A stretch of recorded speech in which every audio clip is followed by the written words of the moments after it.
Okay, so for my weight loss, I actually had not really done a lot of yo-yo dieting. I was not one of those people that tried every new diet. Thank goodness. I think it actually worked in my favor that I had not done that to my body.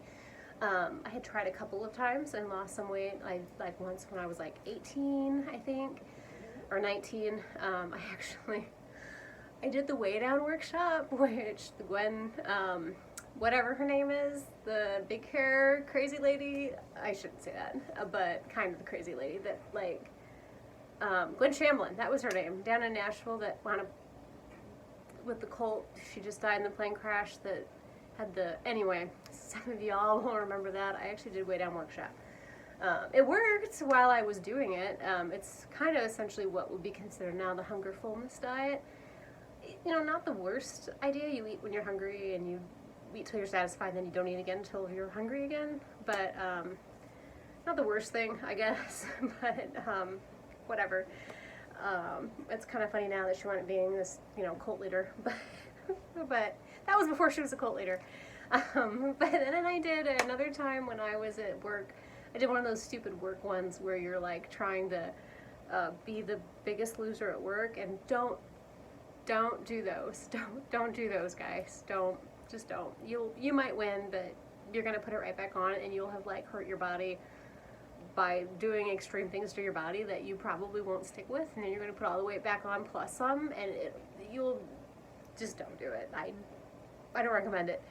That's pretty much it. So I was in a really bad place though. Like I have kids, they're grown, but they were, I think when I started losing weight, I think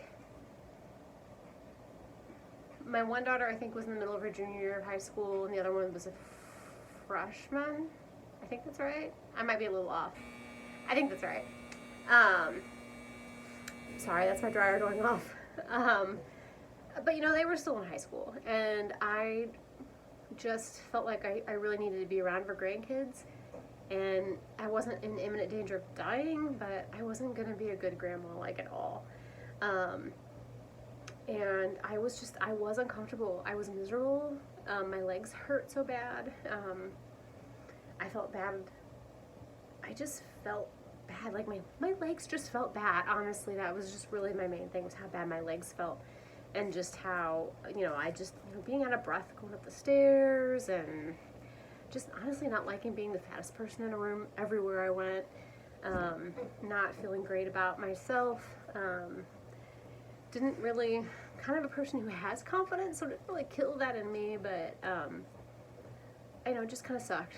And but that was definitely an area of weakness for me, where I really felt like it was just an area of defeat. Whatever all was tangled up in my inability to have victory in that area. I think a lot of self-soothing and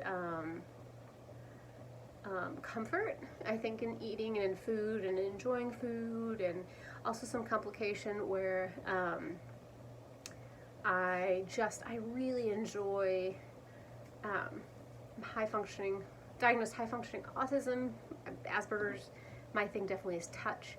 I love touch, like tactile, which for me also is food, or texture. I'm the person that puts weird things in my mouth and like kind of gnaws on them. I used to chew pens in high school. If any of you knew me then, I did it, and it was disgusting, and y'all hated it. So even like just foods, or foods that had a bad texture, I would not eat at all. So like it's kind of both of those things together really played a role also in that, and how I gained, I think, so much weight, the comfort, and then also just the comfort emotionally, and also the comfort tactily, I guess is the best way to put it. But I really remember it was really one of those things that I prayed about, where I was at my end, and I really just told God, like, you want me to live this life, and I know that I'm not serving you well this way. I'm not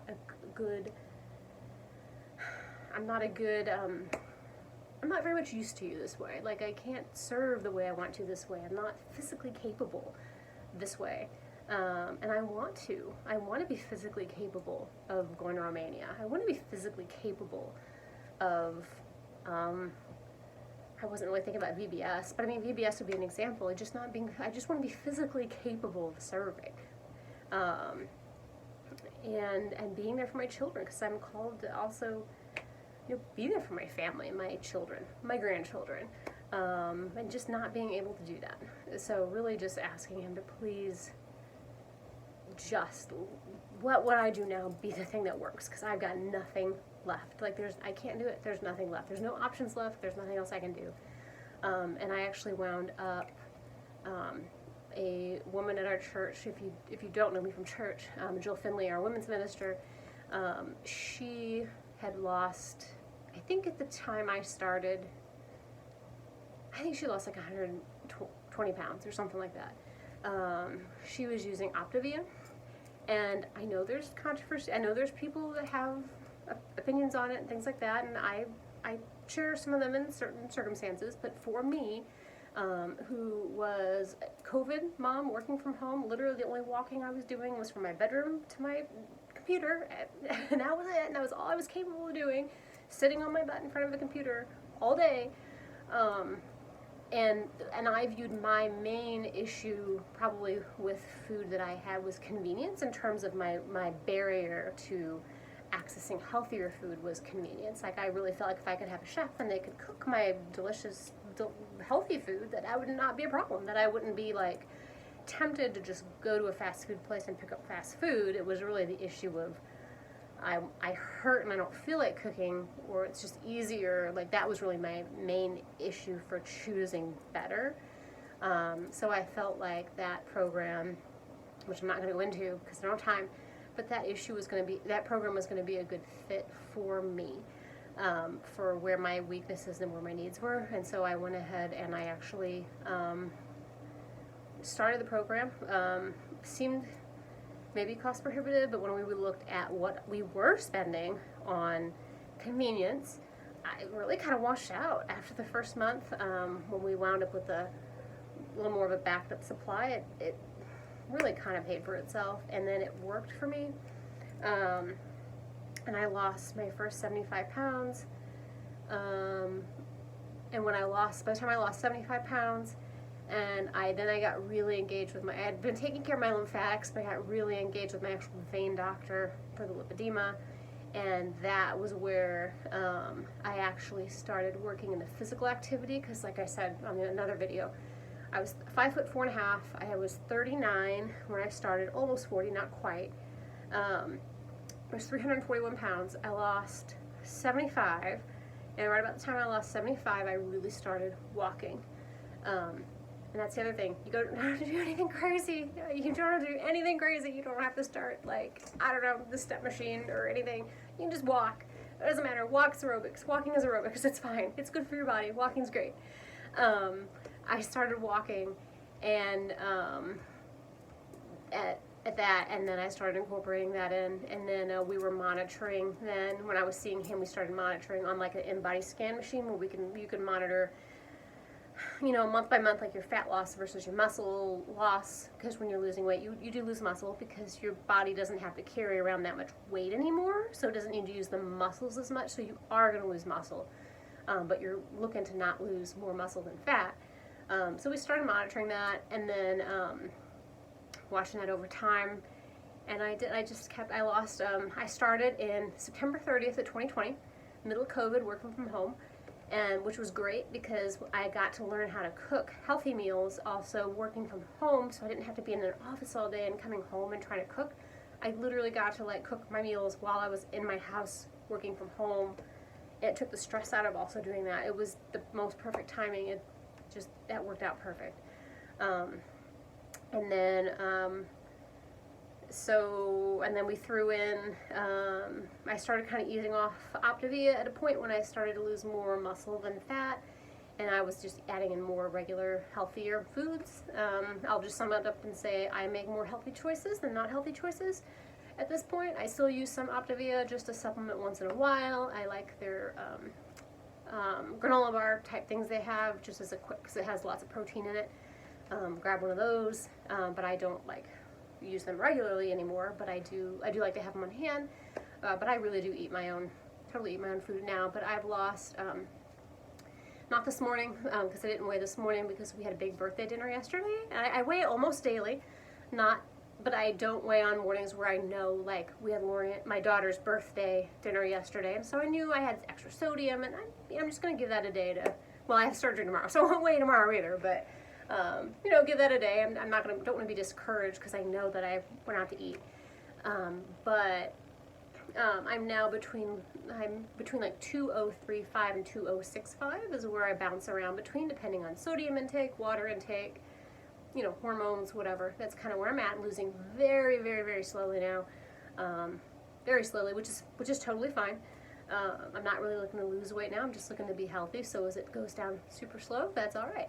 I just don't want to see it really going up unless I'm actively trying to build muscle. Then I would want to see that.